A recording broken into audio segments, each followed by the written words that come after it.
famosa frase do brilhante Carl Sagan, "a ausência de evidência não é a evidência de ausência", foi utilizada por ele em defesa de sua busca por vida extraterrestre, através do Projeto 7.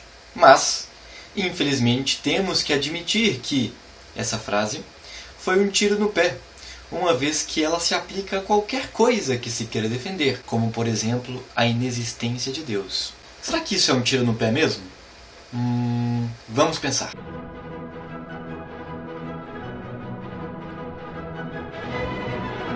Bom, esse parágrafo que eu li no começo do vídeo foi uma parte de uma resposta de um grande amigo meu em meio a um debate que a gente estava tendo sobre crenças, Deus, vida após a morte, um monte de coisa relativa à crença, né? E aí, em algum momento, foi citado o Carl Sagan e ele citou essa frase do Carl Sagan, questionando uma aparente incoerência numa das falas ateias, né?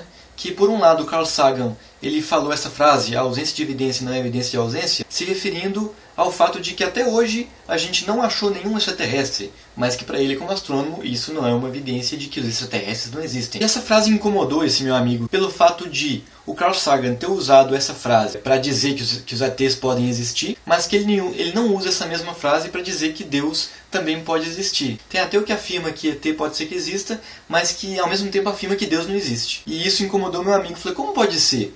Que duas coisas que a gente não conhece, para uma você diz que pode ser que exista, mas para outra você diz que não existe. Não tem incoerência nisso não? E esse é o argumento que eu vou refutar hoje. Ou tentar explicar por que essas duas ideias podem conviver juntas em uma mesma mente sem existir uma incoerência lógica. Bom, primeiro de tudo eu queria dizer que eu acho que a frase dele está corretíssima. E não é nenhuma frase só dele, né? Não foi uma frase que ele inventou ou alguma lógica que ele tirou da cartola. Essa frase é um dos princípios, vamos dizer assim, a grosso modo, é um dos princípios da ciência. O fato de você não achar alguma coisa não quer dizer que essa coisa não exista. Mas atenção, isso também não quer dizer que existe 50% de distância dessa coisa existir. Tem um caso que acontece na sua sociedade, é quando a ciência decreta a extinção de uma espécie. Como é que isso acontece? Bom, os biólogos sabem onde que determinada espécie ela ocorre, né? Onde que essa determinada espécie está, se ela está só num local, e ela começa a verificar a vida desses animais, e aí vamos supor que certa espécie, os indivíduos começam a diminuir, até que o último indivíduo desaparece. Nesse momento a ciência diz que essa espécie está extinta. Isso quer dizer que essa espécie não existe mais no planeta. Agora, isso quer dizer que não pode acontecer de uma ilha nos cafundel do mundo, numa ilha que nunca foi vista, existir um indivíduo dessa espécie foi descoberto de novo? Pode acontecer isso mesmo. Mas, para a ciência, isso é muito improvável, então ela diz, essa espécie está extinta, não existe mais. Pode acontecer de ela existir ainda? Pode! Mas para a ciência é muito improvável que ela existe. Então, muito cuidado quando você diz, não provou que não existe. Mas isso quer dizer que é muito provável? Não. Isso quer dizer que pode ser que exista. Mas quais são as chances disso existir? Podem ser tão baixas que a gente afirma que não existe.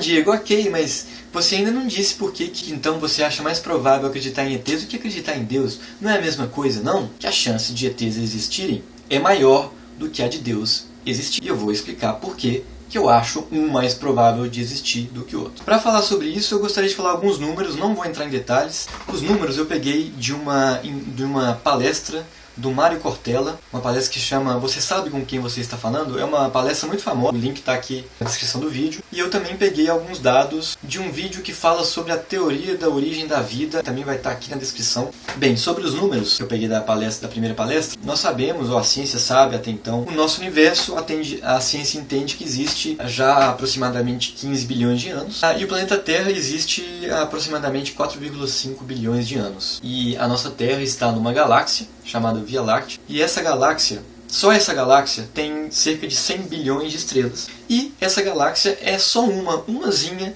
entre 200 bilhões de galáxias. Eu disse 200 bilhões de galáxias. A gente nem consegue imaginar o tanto de estrela e planeta que existe nesse universo, certo? Você entendeu a gravidade do tamanho desses números? Então, dada essa gravidade do tamanho desses números, imagine em quantos lugares diferentes desse universo poderia ocorrer vida inteligente também. Não é pouco lugar não, né? Mesmo que precise de muita sorte, é muito lugar para você ter vida inteligente. Então, assim, é razoável pensar que é possível que em outro lugar haja vida inteligente. Bom, esse é um dos argumentos, é o tamanho do universo. Bom, o segundo ponto importante a se dizer é sobre a complexidade de se criar vida inteligente. Bom, sobre a origem da vida, da teoria Oparin-Haldane, e essa teoria diz que quando a Terra tinha mais ou menos 1 bilhão de anos, surgiu o que se pode chamar de vida. E depois, muito depois, quando há mais ou menos 200 mil anos atrás, surgiu a vida inteligente. Bom, o que nós podemos tirar disso?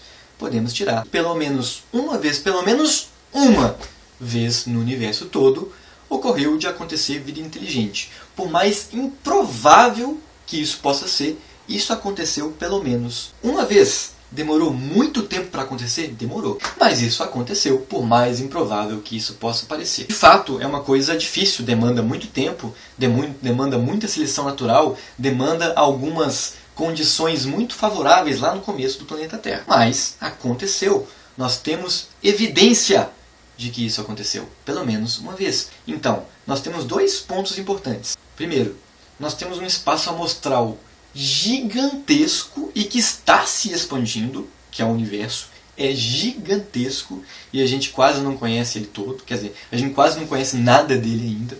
E, segundo ponto importante mesmo a vida inteligente sendo algo muito complexo, por exemplo, o nosso corpo humano, ele aconteceu pelo menos uma vez, dado o tempo e o espaço disponível para isso. Então, dado o tempo e o espaço disponível, eu acho que é razoável você dizer que pode ser de algum evento como esse ter gerado vida inteligente em outro lugar. Bom, agora vamos falar das chances de Deus existir. Antes de falar das chances de Deus existir, eu lembro mais uma vez, como eu já disse em alguns vídeos anteriores, que é muito importante você definir o que é Deus para você. Cada um pode ter uma definição diferente, ok. Mas antes de começar um debate, defina o seu Deus. Se para você Deus é uma coisa indefinida, não adianta nada a gente debater sobre esse assunto. Por exemplo, se você falar assim, Diego, X existe. Não, mas o que é X? Diego, eu não sei o que é X. Não, então como é que você afirma que X existe se você não sabe o que é? Porque tem gente que quer definir as chances de Deus existir, mas ele nem sabe o que é Deus direito, do tipo assim, eu acho, o meu Deus não é o Deus da Bíblia, nem o Deus judaico-cristão. O meu Deus é uma energia cósmica, metafísica, que às vezes olha pra gente, às vezes não, e talvez ele queira a gente, mas não sei não. Então, a gente não sabe nada desse Deus, né?